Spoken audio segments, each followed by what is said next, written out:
I never meant to start any business. Yeah, I know maybe some people listening, they're going to be like, oh no, accidental success story ahead. You get a reminder on your calendar of the tax deadlines. So I click and it goes on my Google Calendar or Apple Calendar. What features are a must-have for any accounting website? There is one important thing that I have failed many times. You need to look like a teddy bear store as a website. Things were much harder to develop because when I was like 18, 19, there was no AI helping me generate code. Templates don't really work. If you are an accountant for influencers, which by the way, it's a thing, and it's a relatively lucrative sector, then stay relevant on TikTok. So my question is like, why only the accounting firms? If there are web developers or designers listening to this, I know they're not gonna like it, but it's the easiest and quickest way to understand. Wait, do you need access to my hosting dashboard again? And he said, no way, I already have access. You gave me access 3 months ago. And what's next in the accounting tech space when it comes to website? Hello, everyone. Welcome back to another episode of Ledger-ndary, the podcast where we go beyond the balance sheet and dive into the stories behind the numbers. I'm your host, BK, and today's episode is a must listen for any accountant who's tired of blending into the beach, cookie cutter world of websites. Joining us is the incredibly talented Costanza Casullo, a full stack web developer turned entrepreneur who has made it her mission to help accounting firms stand out online. She is the founder of Bromley WebWorks, a full-stack development company that builds secure, fast, and beautiful custom websites from the ground up. No templates, no shortcuts. With a strong technical foundation from Codeworks, Costanza approaches every project with intention, scalability, and a deep understanding of what makes each firm unique.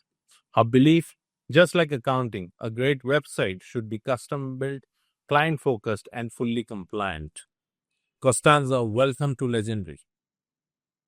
Hi, yeah, thank you for having me. I hope I can live up to that wonderful pitch during our conversation. So Absolutely, absolutely. And thank you for taking your time and joining us on this podcast. And I'm sure that your journey and your expertise is definitely going to benefit the larger audience who are going to be our viewers in the coming future. yeah, Right. yeah, I So hope let's start. that. Yeah. So let's start with your, journey, a little bit of your background and your journey with Codeworks. Right. So the Codeworks is the culmination of that journey, I'd say. So uh, you know how sometimes it's hard to understand in the accounting world. For example, which qualifications does this accountant have? How is this profession regulated? So I suppose when you're looking for a web developer, you could check whether they have either a computer science degree and or attended what they call a coding boot camps. And that's what Codeworks is. It's like they're like few months intensive courses where they teach you coding from the ground up. So and I have attended one of them. And I suppose even if accountants listening to this don't end up working with me, uh, a way of vetting somebody is checking whether they have attended coding bootcamp. That said, I had been doing web development slash design for a while whilst having other jobs, just as a side hustle, And I dare say when things were much harder to develop, because when I was like 18, 19, there was no AI helping me generate code, and the websites look awful if you looked at them now. But that's where Codeworks comes in the overall journey. Right. I was saying, like, throughout the journey, Costanza, you carved out your own niche, specifically serving the accounting firms. So my question is, like, why only the accounting firms? Um, Actually, when I finished the bootcamp and went into freelancing, I thought I don't want to be a generalist anymore. I have been doing that as a side hustle. So let me specialize in a specific sector. So I did about 1 month of research in person and online with interviews and surveys into what I perceived to be the boring, stable industries. And with all respect for accountants listening, but take it is a compliment, actually. So I conducted research into plumbers, of course, dentists, of course, and accounting. It turns out the dentists were already taken by these platforms. They also provide advanced booking systems because that's what they need. So it was not a market worth pursuing.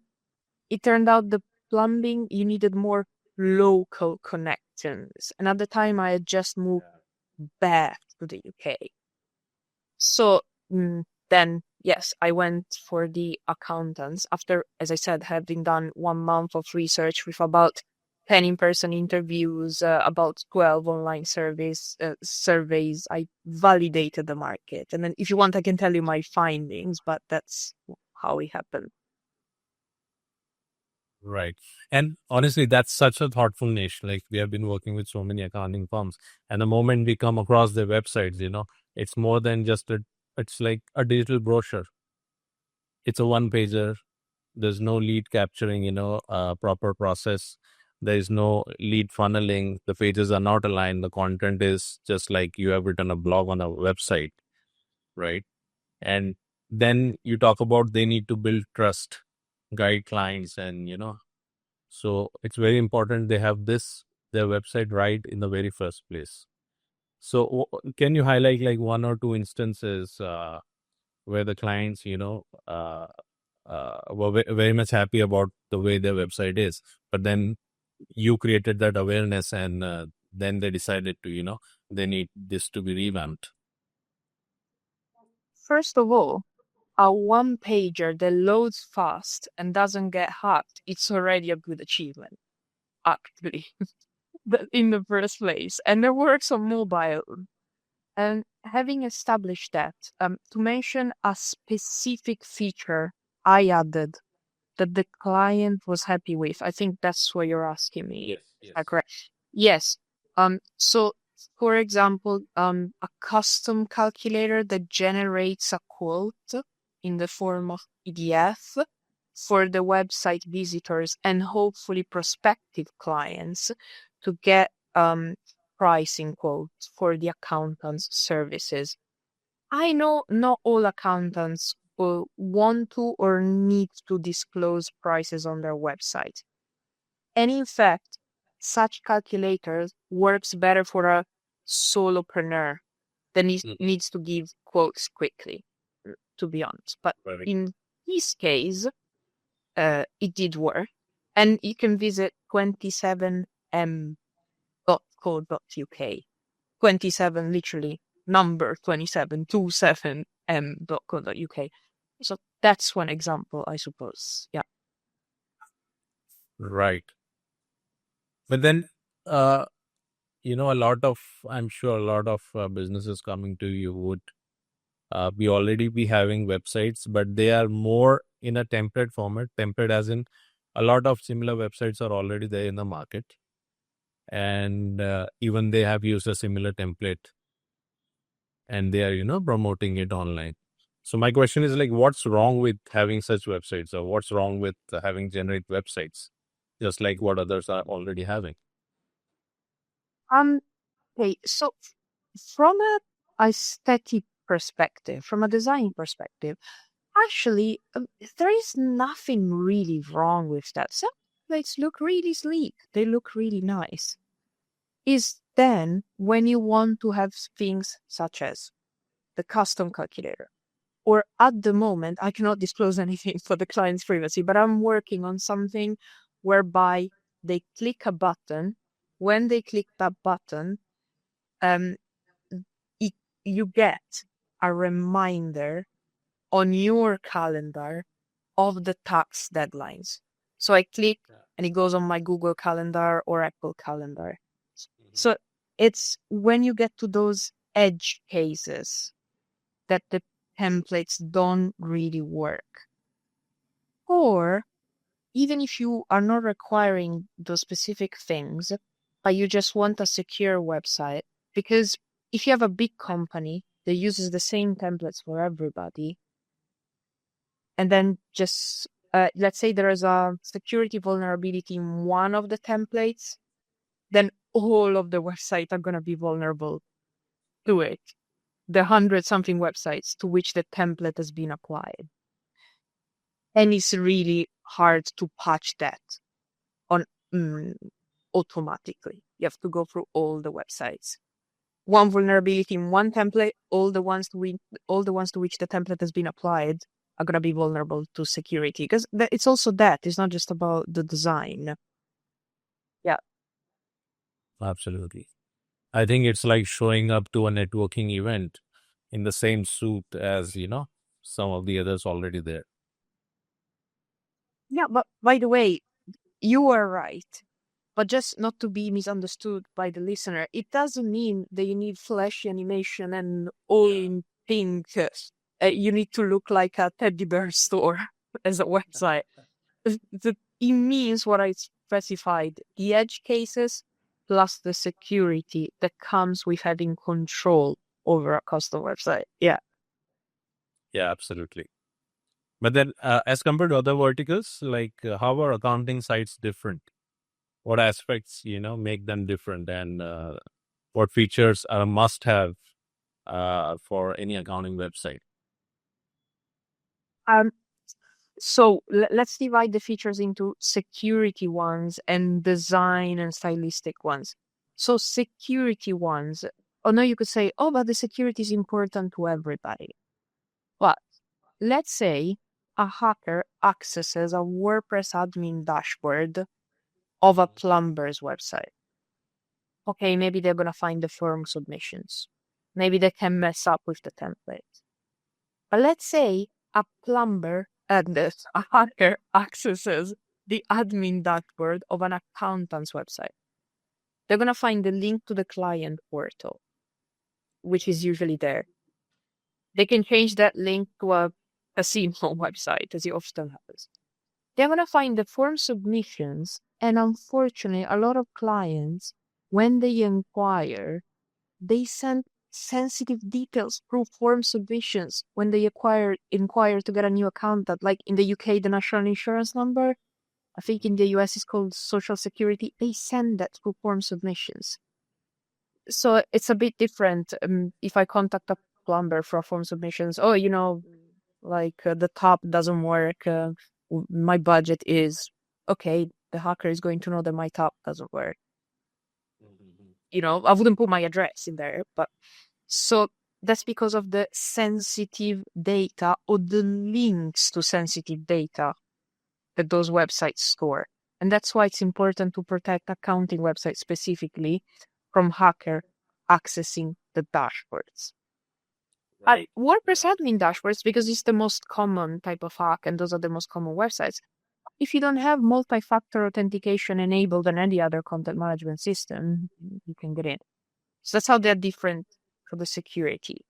As for the design, but this is a more personal opinion.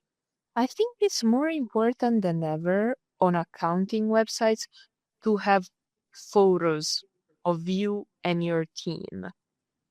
Because if I am using a software as a service that converts the format of my images, I mean, I'm not really interested in seeing the photo of the founder.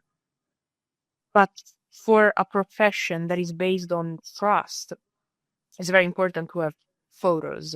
So that's how they differ, for example. I can give you many other examples, but we can't be here for hours where I give you all examples. But I just gave you a security one and an aesthetic one. Yeah. Right. So what do you think? Like normally, businesses are hesitant to outsource. How has been your experience? Like, why is outsourcing so hard for firm owners? Well, I can talk about outsourcing the creation of a website. Yeah. That um so actually that was a while ago. I tested it myself. I made a 50 USD investment and tested a mediocre outsourcing service on the freelancing platform Fiverr. So I outsourced the creation of the website. I messaged the same seller again after 3 months Uh-huh. and asked him, "Oh, I still need to do some editing. Are you still available?" Yes. Then I asked, wait, do you need access to my hosting dashboard again? And he said, no way, I already have access. You gave me access 3 months ago. So maybe it was on me that I purposely did not ask him to delete the passwords. And it was on him that he didn't put in place any security measures. Quite frankly, for 50 USD, I wouldn't do that either.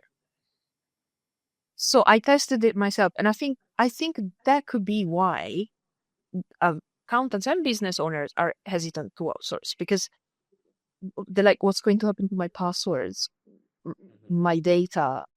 And I can, I can understand that. I tested it myself. The best 50 USD investment I've ever made to understand everything that is wrong with outsourcing. Yeah. Mm. And so how do you keep things aligned, like communication? Because as a client, if I come to you and I say I want a clean site, now it can mean anything. It can mean 100 of different things. How do you, ensure you are delivering what the client is exactly looking for? It's assuming the client knows what he or she wants. Yeah, like mostly the accounting firm owners, the business owners, they are coming to us and saying we need a nice, neat, clean, professional website. Now, how do you decode this? How do you understand what exactly they want out of this? Yeah. By the way, just like I wouldn't know what I exactly need from an accountant, most of the time, sometimes they don't know what they want, Yeah. actually. So before even examining what it is that they want, is knowing whether they know what they want. Mhm. Sometimes it's not even that they know and they can't articulate it. They have no idea. They just know they need a website. Yeah, that's the first thing. So I think the easiest way, if there are web developers or designer listening to this, I know they're not gonna like it, but it's the easiest and quickest way to understand, is give me 3 examples of websites you like, Mhm. right? Um, then I can examine the websites they like and see if it's realistic within their budget. If it is, I say, okay, yes, let's start by copying this, and then we tweak it to your need. And I mean, does that book also is called Steal Like an Artist? You'd be surprised how original you can get after you've copied something and made it your own. Copying, not duplicating. Yeah, no, just so if anybody's listening to this, I am not downloading the code of the websites they like. So I think that could be the first start. Give me 3 websites you like. Now, if that turns into a disaster because they send me a website of a toy store with flashy animations and pink and red, then we need to take a step back. And it's like, okay, so what are you about? Do you serve real estate? Are you formal? Are you local? There is one important thing that I have failed many times. I've said yes to website projects, Mhm. and the accountant had zero clue what he or she was about. Like, they just knew they do payroll and tax returns. Now, that is a deeper marketing self-discovery that I cannot always help with. Mhm. So I will admit I have failed before because I hadn't checked whether the accountant had at least a little bit of a clue of their professional identity. Right. Mhm. Yeah. So they need a bit of a clue. There are some things, some problems a website can't solve. Mm-hmm. Right. Let's talk about your journey as an entrepreneur, Costanza. Uh, what was the transition like? Were there any challenges or exciting times that you faced so far in your journey? Actually, I never meant to start any business. Yeah, I know maybe some people listening they're gonna be like, "Oh no, accidental success story ahead." Just yes, so sometimes it does happen. Basically, what it is, as I said, I did many other types of jobs in my life. Like, I mean, I worked for a school in Switzerland, like teaching coding and taking care of the kids there. I worked at Amazon in the customer service, so I did many different types of jobs. Um, what happened then is that after my coding bootcamp, I didn't want to go back to my old job, and I wanted to find a new job, like proper permanent full-time employment as a web developer.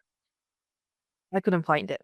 Uh, So I don't know if that's a reflection of how bad I am as a developer, or that's a reflection of how bad the job market is. Yeah. I am all for sarcastic self-deprecation, but I'd say the job market out there is pretty bad. So at which point I'm like, you know what? I'm gonna keep looking for a job. In the meantime, I'm going to keep freelancing and focus on accountants. I got to the point that I had stopped looking for a job altogether because I got so busy doing what I'm doing. And yeah, that's pretty much it. Yeah. What are the lessons you've learned throughout this journey? Any lessons that you would like to share for our listeners out there? Um, do you mean like lessons in getting clients, not getting clients? Anything like setting up the business, and then suddenly one fine day you realize I don't have enough runway for the next 3 months, and I'm not getting enough clients. So what you did to gain that, or how did you manage your cash flow and resources? Okay, so one thing, my expenses are really, really limited. As a matter of fact, I use Cone and as a proposal software, I got their Black Friday offer. It's £4 a month. I have a virtual private server where I host all of my open source software to run the business. That's £4.50 a month. Okay, I have other expenses, obviously, like electricity, internet, but I'm talking about the software costs, which is somebody a lot of people can relate to. And that's it. Those are my software costs. So that's one thing. So it's not necessarily that I'm a millionaire or I make a huge profit. It's that I'm very good at managing certain type of expenses. That's the first thing. Second thing, before going to the coding bootcamp, before jumping into any of this, it took me like what, 5 something years of saving money, of thinking, not whether I wanted to become an entrepreneur, but whether I wanted to quit any job and go into coding full time. So I wouldn't say I faced financial difficulties. It's because it took me 5 something years planning to get into coding full time. So I don't know, some of the advice you receive out there online and offline, go for it. The time is now.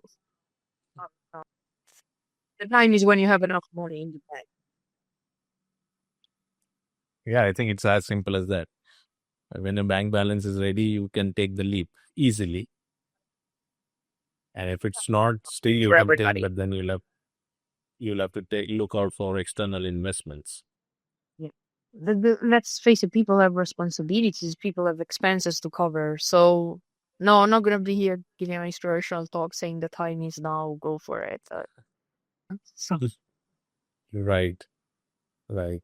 And coming back to the accounting firms, uh, you know, uh, what message you would give them in order to be, for them to stay relevant online, because stay the relevant ba- to their clients. yeah, yeah, to their clients, through their website, or ensuring the website is up to date, as per the trends and as per the expectations of their clients.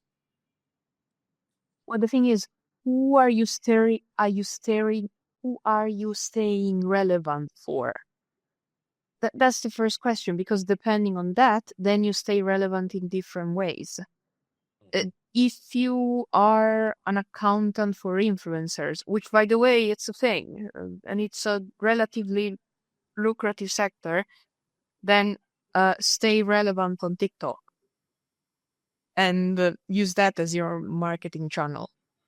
If you're an accountant for e-commerce, then join some Facebook groups about Squarespace, WooCommerce. So staying relevant depends on who you're staying relevant for. And then again, it goes back to the question, who are you really serving? And if you have zero idea of who you're serving, I'm not like a marketing guru, know it all. I can make a website if I have some idea of what you're doing. Yeah. So first ask for whom, and then choose the best channel to stay relevant to that target audience, because you can't be relevant to everybody. It's impossible. Absolutely. Yeah, I got it. And what's next in the accounting tech space when it comes to website? What are the new things that you have been experimenting or the clients have been asking you for, like client portals, integrated systems, CRM integration with the website? What do you think about this space? So the calculator I was talking about, I did one, then I received tons of requests for other ones. In fact, I am still thinking of turning this into like a mini SaaS product, like where you can build your own calculator to give your clients quotes, basically. That's one thing. Then the calendar reminders for the tax deadlines. That's another thing I've faced 3 times. The calculators 7 times. The calendar 3 times. Client portal, not really, and it's not my space because there are big companies already offering a lot of that. What I can help you with is make sure nobody changes that link to the client portal on your website to a casino one. I think something also in that I've seen. Something specific. There are some accountants that their selling point is their personality, their personal service, right? But then they don't specialize in one sector. They serve many different sectors.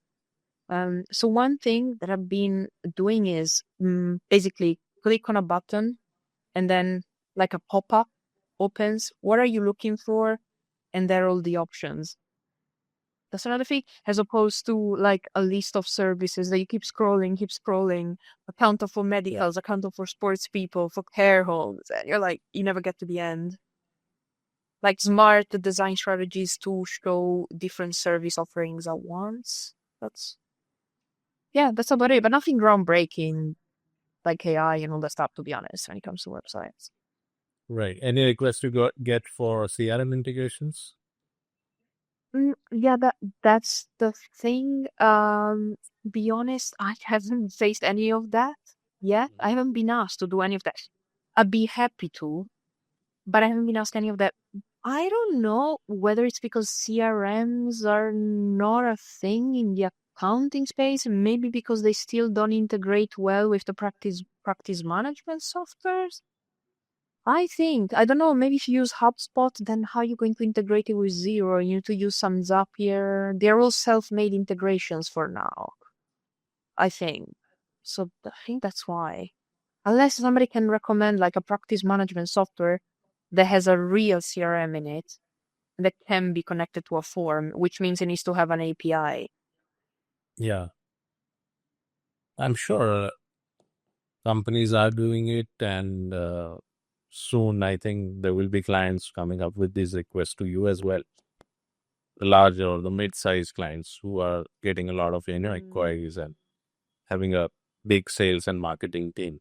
I'm just thinking, but then I would need to connect it to a form, which means that either they provide embeddable forms themselves or they have an API that when they click submit, it connects. Yeah. On the website one, if anyone wants to, inquire about your services, they are filling the form and the form directly sends the details to the CRM, and from there on you can take the follow-ups and talk to and that's where you manage the entire conversation. Yeah, and that's very standard, like on any website. I am just struggling to think of an accounting specific one. Yeah, It's a CRM in a practice management within a practice management software. That's what I'm thinking. Yeah, I haven't come across any such dedicated Yeah, for accounting. But there, because there then are we have a to take lot the of, CRM data and put it into Zero. yeah. And there are a lot of like plain vanilla kind of CRMs, which you can customize it as per your business requirement. There are many out there, open source, uh, but haven't heard anything specific for the accounting space. Yeah, yeah, that's the thing. Because I think the biggest question they always have is, okay, then how am I going to transfer this data to QuickBooks or Zero? Yeah. Right, right. Costanza, I think the insights that you have shared uh, are really coming, deep down through your experience of serving so many clients in the accounting space. And I'm really, I had really enjoyed this conversation. Now, moving to the last segment of our, conversation today, and that's the rapid fire round, All right. It's right? So, are you ready ready. for that? But Okay, yeah, here we go. One tech tool you can't live without. phone proposal software. Yeah. Okay. Dream client, industry, or personality, any? Yeah, accountant with a solopreneur from the UK who needs to maximize his or her systems, including through our website. Right. Coding or UX solving? Well, one can't live without the other. It's both of them. Yeah, you can't have one without the other. Yeah. Website myth you would like to bust? But the developer doesn't need to be gatekeeping your passwords. You have the rights to access your passwords. What's one morning must have for you? Not having any. I don't believe in the 5 a.m. club or whatever you want to call it. I just get up and do my work I gotta do. So Right. First website that you have ever built? well, it was actually a church website that was pulling data from a Google sheet and displaying it on a HTML table. Was that 2011, 2010, I think, yeah. That was your first website. Yeah. Awesome. One outsourcing advice you would like to give to businesses out there? I've asked the web developer for their privacy and confidentiality agreement and read it carefully. And if they don't have one, don't hire them. Right. Yeah, that's a very good input, Costanza. Mountains or beaches? Mountains, yeah. How do you eliminate creative roadblocks? I don't have any. The problem is, how do you stop having so many ideas? Because there's only 24 hours in the day. And I haven't found a solution yet. If anybody can enlighten me. What's your work style in one word? Genuine, honest, yeah, straightforward. Yeah. Right. Okay. So, Costanza, this was such a powerful conversation, especially for accounting firm owners looking to show up more confidently online. And from choosing a niche to building a business that runs with purpose, your story is a testament to what happens when, creativity meets clarity. To everyone listening, if you are tired of blending in, if you want your website to work with you and not against you, go connect with Constanza. Trust me, you want her in your corner. And until next time, keep it bold, keep it intentional, and of course, keep it legendary. Thank you so much for joining, Costanza. Yeah, thanks for having me. Yeah. Okay. Right. Bye. Bye bye.